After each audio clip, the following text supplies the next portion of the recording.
एक समय की बात है, एक छोटे से गांव में राधा नाम की एक सुंदर और समझदार लड़की रहती थी।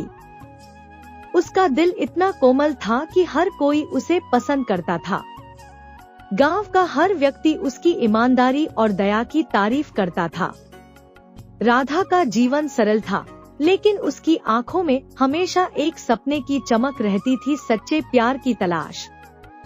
एक दिन गांव में एक नया युवक आया। उसका नाम अर्जुन था। वह एक शिक्षित और आत्मविश्वासी युवक था जो शहर से गांव में आया था। अर्जुन का व्यक्तित्व जितना आकर्षक था, उतना ही उसका दिल भी अच्छा था। उसे गांव के शांत वातावरण और वहां के लोगों की सरलता बहुत पसंद आई।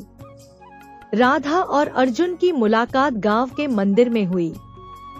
पहली बार जब उनकी नजरें मिली तो दोनों के दिलों में एक अजीब सा एहसास हुआ।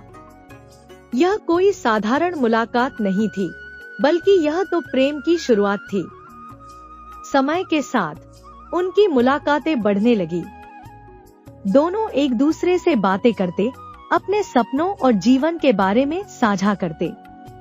अर्जुन राधा के साथ समय बिताकर अपनी सारी चिंताओं को भूल जाता और राधा अर्जुन के साथ अपने दिल की हर बात खुलकर कहती। धीरे धीरे दोनों को एहसास हुआ कि उनके बीच सिर्फ दोस्ती नहीं, बल्कि कुछ और भी था।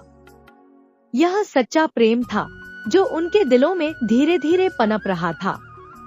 एक दिन अर्जुन ने साहस करके राधा से अपने दिल की बात कह दी। उसने कहा, राधा, जब से तुमसे मिला हूँ, मेरे जीवन का हर दिन खास हो गया है। तुम्हारे बिना मैं अपनी जिंदगी की कल्पना भी नहीं कर सकता। क्या तुम मुझसे विवाह करोगी? राधा की आंखों में खुशी के आंसू थे। उसने मुस्कुराते हुए कहा, अर्जुन, मैं भी तुमसे उतना ही प्यार करती हूँ। तुम्हारे साथ जीवन बिताना मेरे लिए सबसे बड़ा सपना है। इसके बाद दोनों ने अपने परिवारों से बात की और सबने इस रिश्ते को सहर्ष स्वीकार किया। जल्द ही गांव में धूमधाम से उनकी शादी हुई। उनके प्रेम की कहानी गांव में मिसाल बन गई। राधा और अर्जुन ने अपने जीवन में एक दूसरे के साथ हर पल को संजोया और सच्चे प्यार का अद्भुत उदाहरण पेश किया।